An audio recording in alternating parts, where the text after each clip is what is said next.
Jesus, aren't you just everything to us? You're our master, you're a savior. Everything that we are, you are, Jesus. We just want to say that we love you, God. And you're the reason that we live. We bless you, Jesus. Yes. You are the reason I live. You're the one for me. You're just the very one for me. You are the reason I live. You're the one for me, God. You're the one for me. Help me sing, come sing it. You are the reason I live. Yes. You're the one for me. You're the one for me. You're the one for me. You are the reason, yes, you are. You are the reason I live. You are. You're the one. You're the one for me. You're the one for me. Why should I be when I'm surrounded by your love? Surrounded by your love. You're everlasting. Everlasting Why love. should I care? Why should I care? What people say, they don't know. They don't Know what you meant to me. what you mean to me.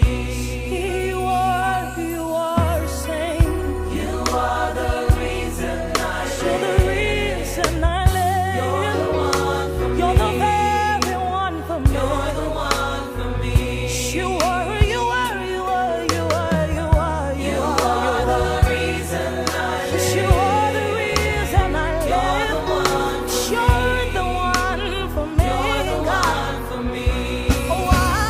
Why should I feel when I have you surrounded, God? surrounded by Your your love? everlasting love. Everlasting Tell me why should I care? Why should I care what people say? They don't They don't know. know They don't know what you mean to me. What you mean.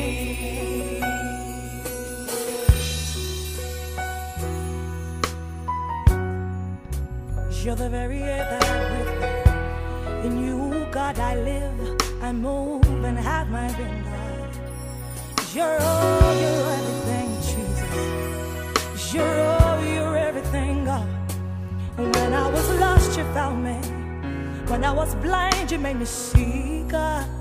See, you're the one for me. You're the one for me. You're the one for me. You and thank you for making the trip.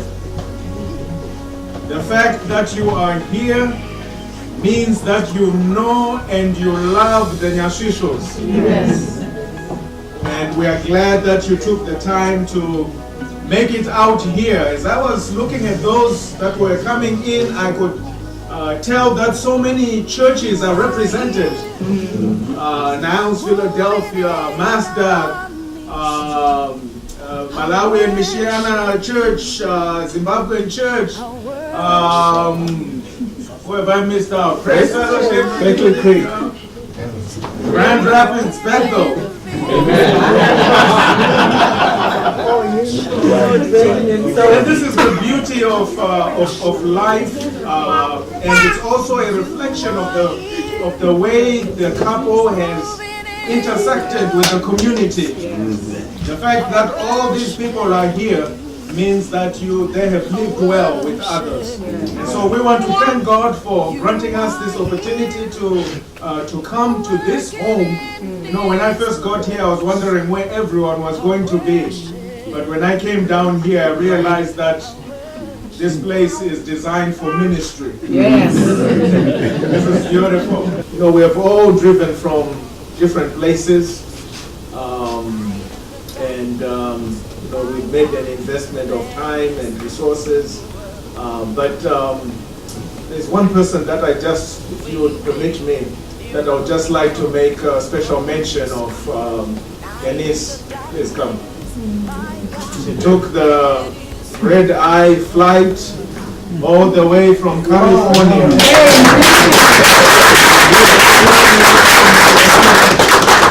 And thank you for that show of love.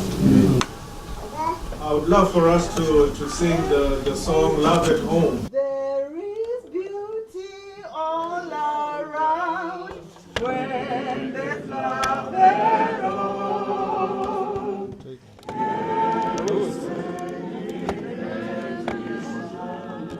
When there's love at home. Love at home. Love at home. Time to sing this song, guy. When there's love at home. In the cottage there is joy. When there's love at home. Hate and envy ne'er annoy. When there's love at home. Roses bloom beneath our feet. All the earth and garden sweet. Making life and live complete. When there's love at home. Love at home. Love at home. Time to softly sleep life. When there's love at home. Thank you. Ceremonies. Ladies and gentlemen, good afternoon. And just want to thank God for allowing us to come together this afternoon and celebrate this great occasion. Brother Colin and Chipo have secured a home for themselves, but indeed it is our home too. Please join me in appreciating them. Let's put our hands together. Thank you. And I was thinking as I got down here and I looked at this room, we rightly said it, that it is set up for ministry. And as I was looking at it, I thought about Jesus in the upper room with the, was it 11 disciples? Yes. Or 12 of them. There were still 12 at the time. There were 12 of them plus Jesus Christ at the table. This room is bigger and larger than that. It could take the 120 disciples of Jesus. And when you look at it, it's set up for that. And we just want to say thank you. My wife and I were saying to Colin that now we found another retirement place. We can come here and lodge. Now, let me say this to those of us, or those of us who may not be from the continent. We make a big difference between a house and a home. Yes. And you may insult someone when you don't make that difference. Now, the difference is this. A house is a place you work from. In other words, you wake up in the morning, you go to work and come back and sleep. You don't have to have everybody in the family to live with you. That's a house. But a home is where you live. You identify with it, everybody identifies with it. It's where you belong. And so we are here this afternoon to anoint this home for that purpose. Amen. We are not just looking at it as a house physically, but we are looking at it as a home. And for that reason, it's more than brick and mortar and wood and so forth. There are a lot of things that have to happen in this place. Amen. And so we just want to say a few words in that regard. Brother Nyasvisos, you and your wife, we love you. We appreciate you. We've known you a long time. And we are so happy to have everybody here. It just shows how friendly you are. I wish I could see Chico here, but he's busy. No, she's right here. That's a very mother thing here. Yeah. But anyway, we appreciate you and we appreciate all the friends. And I know we are hungry, even though yeah. Allow me to say a few things about things that every home must have, without which there is no home. So I will make a list of these and a few comments, but you have to flesh them out in your own way, your own style going forward. But all I'm doing here is just to place them on the table, and then you work with this thing with going forward by yourself. The first thing is what we sang about. There must be love. That is foundational. That's an attribute that identifies us with God. We cannot be like God in terms of his nature, but in terms of his attributes. When he says we're created in his image, it means that God is relational. And so that aspect of him being relational brought us into existence. And so we are an extension of God's attribute. So in the home, that attribute must be the foundation upon which everything is set and built. Without it, you have no home. So love is the basic thing. It must be transmitted, exhibited, and shown. It must be evident every day. How you articulate it will vary from time to time. You know, there are times when you come back, you are disappointed, things didn't work out at the workplace and things like that. You can very well easily, you can very easily objectify that. And then pour it over each other, and then there is discord there. But, sometimes there are things you may not agree with, between yourselves. Doesn't matter, it can be heated up, but never destroy love. It will modify the dialogue and control everything. But if love is allowed to leak away, leak out, when you fight, you cannot spare each other. But when there is love, fights are easy to handle because they are there. Yeah, no, you don't have to be told.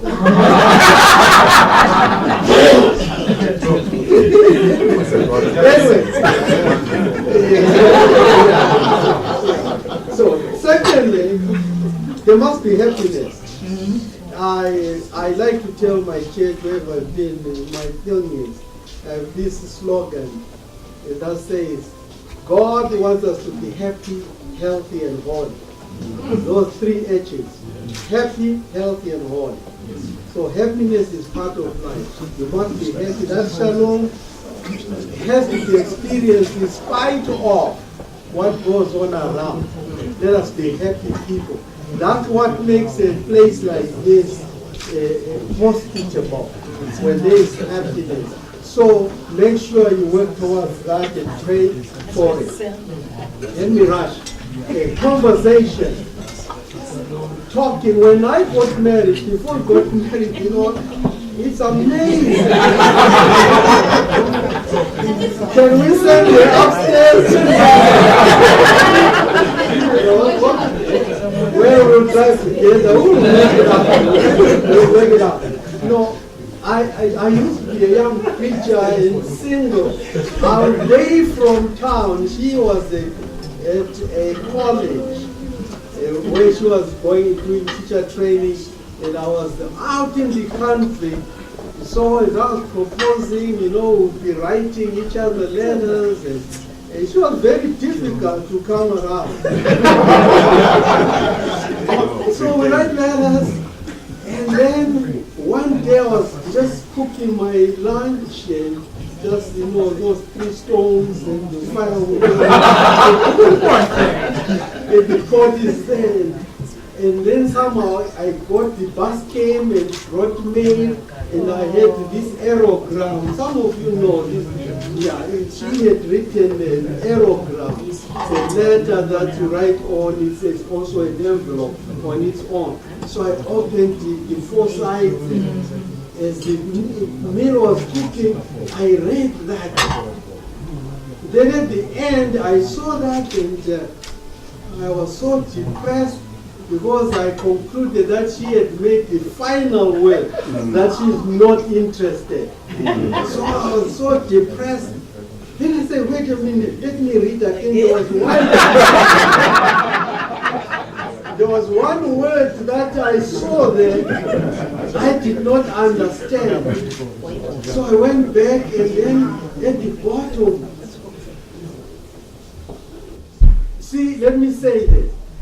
In high school, I had never done English literature. When the school I went to did not teach English literature, it taught English grammar, but without literature.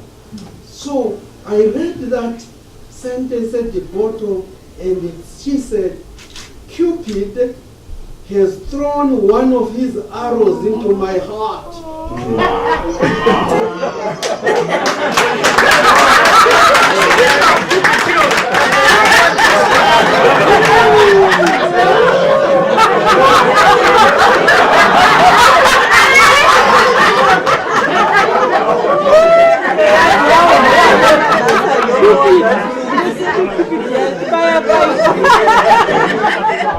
I didn't know what that meant. So to unlock that, I had to go to the English Oxford dictionary. That said, it's the Greek god, the god of love or goddess of love. Yeah. Man, I stood there and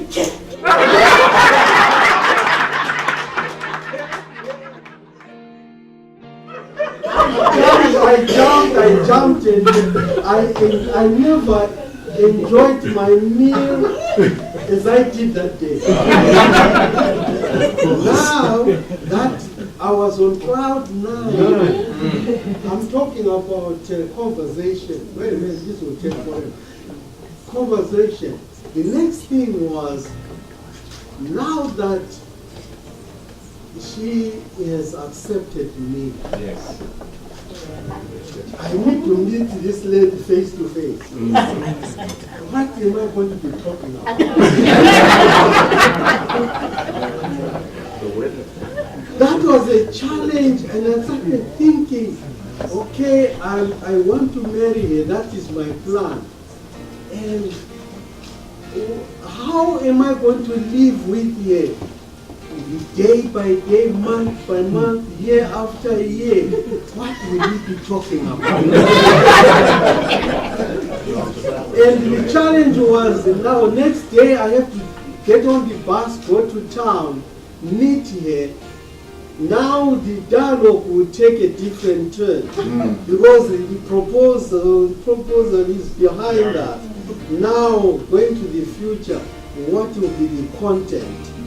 That is what gave me headache. And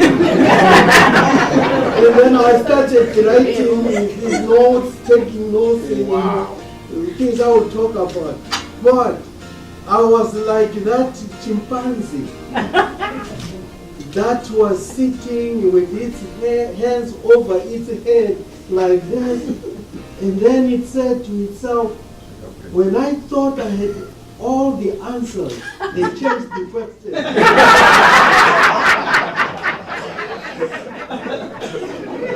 So I got there and started talking, and I'm looking at my script in my head, and the direction that the discussion went on a different one. It changed the whole thing. And then I began to learn that when there is love, there is no end in conversation. I never get up in the morning asking myself, what are we going to be talking about? I am 71. So let me forget. But we have been married for 43 years. Amen. Amen. Yeah, 43 years. We have not run out of subjects. We're still talking. We go to bed around midnight by confession here. 11 minutes. And Chipo is a doctor, I'm sorry. But confession is good for the soul. We never fail to talk. Sometimes, we can have to fight, but good talk, amen. It never runs out. So conversation has to be in the house. Quickly, let me name this thing. Conflict resolutions. You have to learn the skills of resolving conflict. Every home must have that.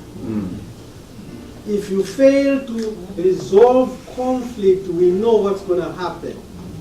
These homes are given to us by God for that purpose. We know everything is under the roof.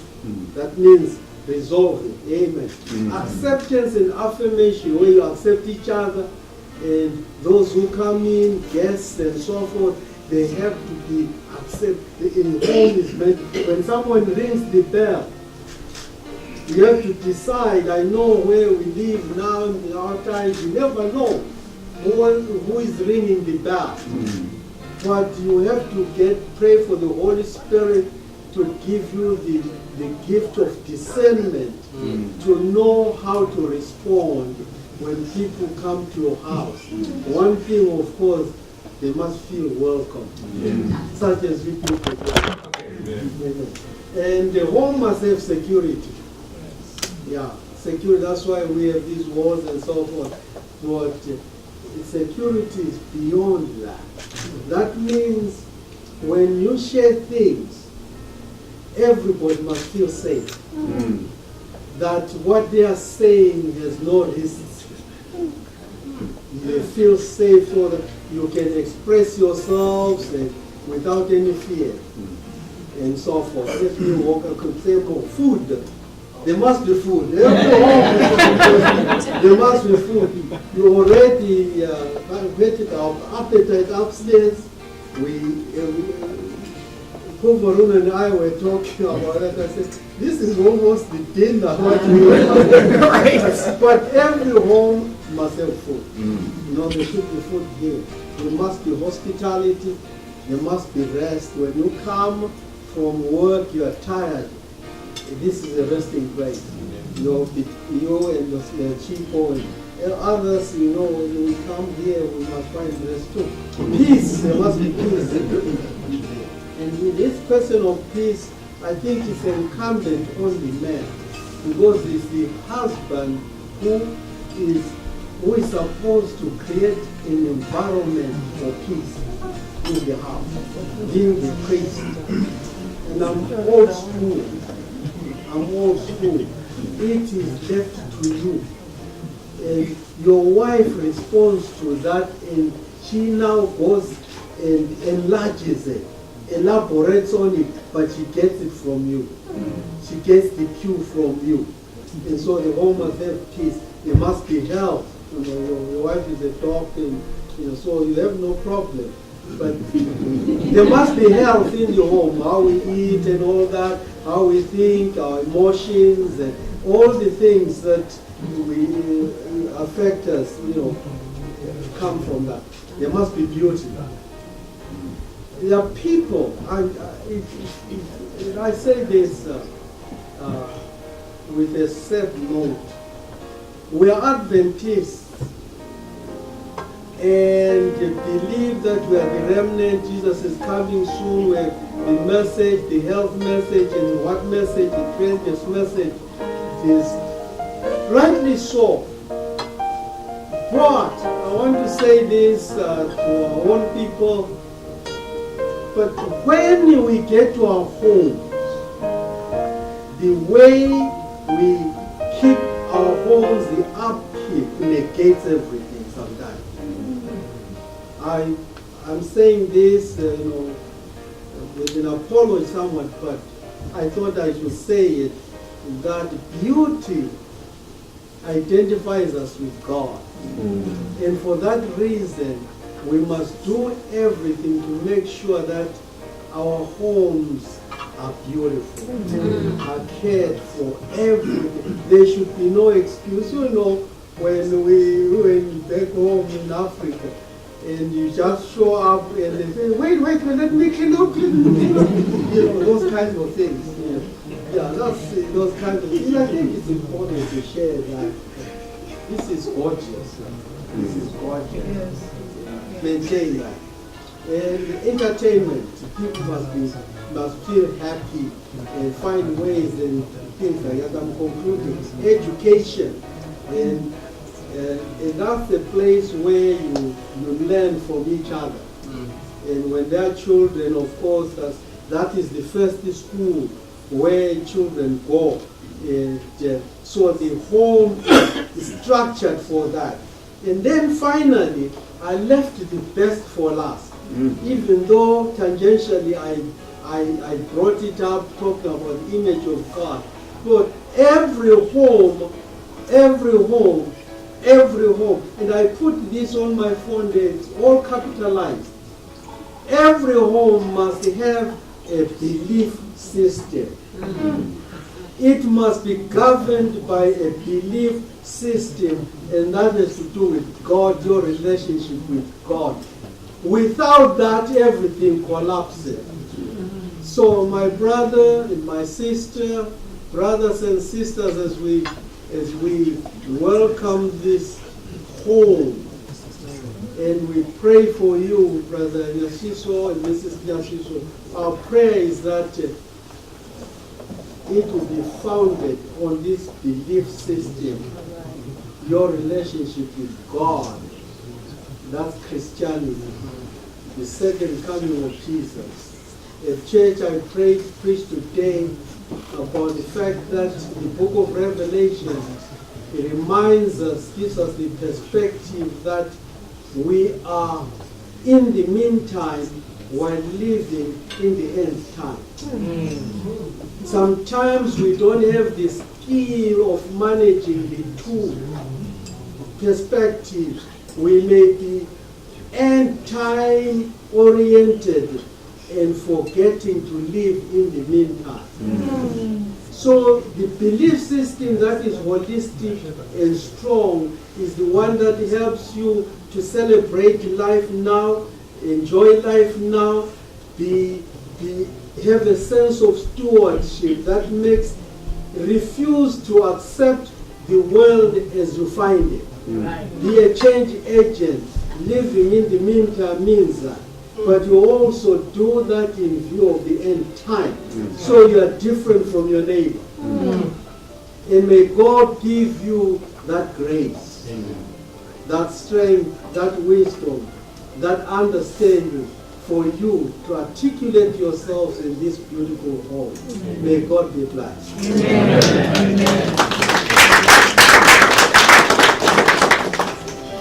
We want to now have a prayer of dedication. And at this time, I'm going to call the family, the children. If you'll come forward. Yes, we would like to take this time to get the family and this home to God. And what we are going to do is, there's some pastors here. You will pastor, please come and know the space here. You surround them. Yes. Please, just stand behind them.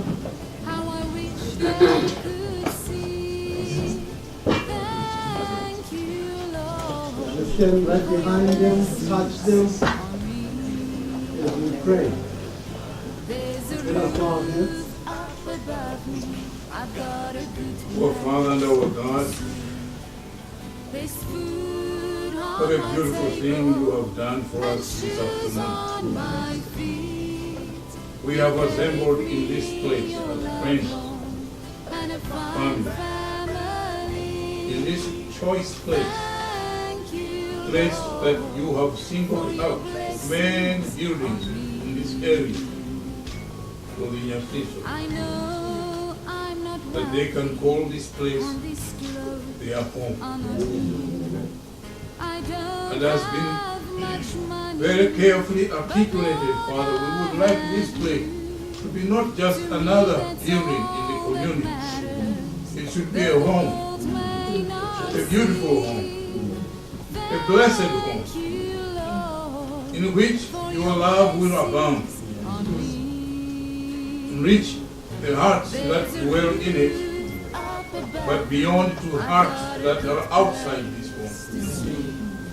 And so we have come with this faith, Lord, that just as you have carefully guided this family to this place, you will hallow this place with your blessing, with your presence, with your benediction on this home. We know that this is a fulfillment of your guidance and your faithfulness in the lives of these family members. God, you are a good paymaster. Bless this home. Bless this family. May there be a witness of your goodness through this family, in this community and beyond. To all of us who have gathered here to witness this blessing, Father, help us. Help us get dedicated to this family. Support them and encourage them. Be there with them. Stand with them as they live day by day.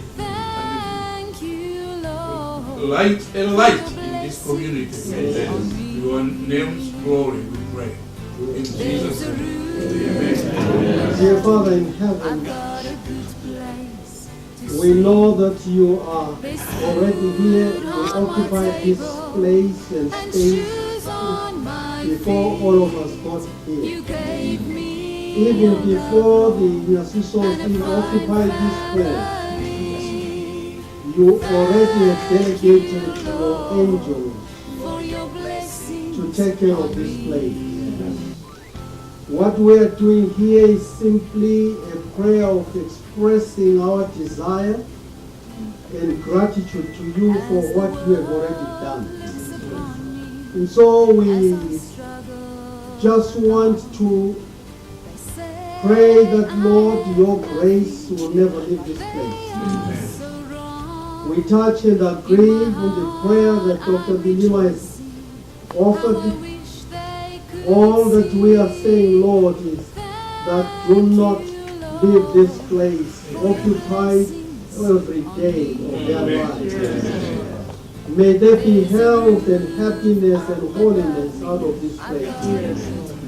And we pray that your Spirit will anoint their kitchen, the utensils, the stove, the pot, the plates, anoint their living room and that television, the seats that they sit on, the couches, the carpets they walk on. That your Spirit will anoint the bathroom, which is a place of health. That the bedrooms will be anointed, the rooms will be anointed, the hallways, and this place downstairs, Lord. Let not your presence displace from this place. And now, Lord, we pray that you bless the family, the children, parents, their workplace. May this place motivate them toward enjoying life out there. May this be a launching pad for happiness, a launching pad for work outside, a launching pad for relationships, a launching pad for evangelism, a launching pad for good churchmanship, a launching pad for the kingdom of God. This place, dear Lord. And now, Lord, may I pronounce a blessing upon this place. In the name of Jesus Christ our Lord. Amen.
I was living in misery, and you brought me victory. Now my tears became a testimony by your mighty power.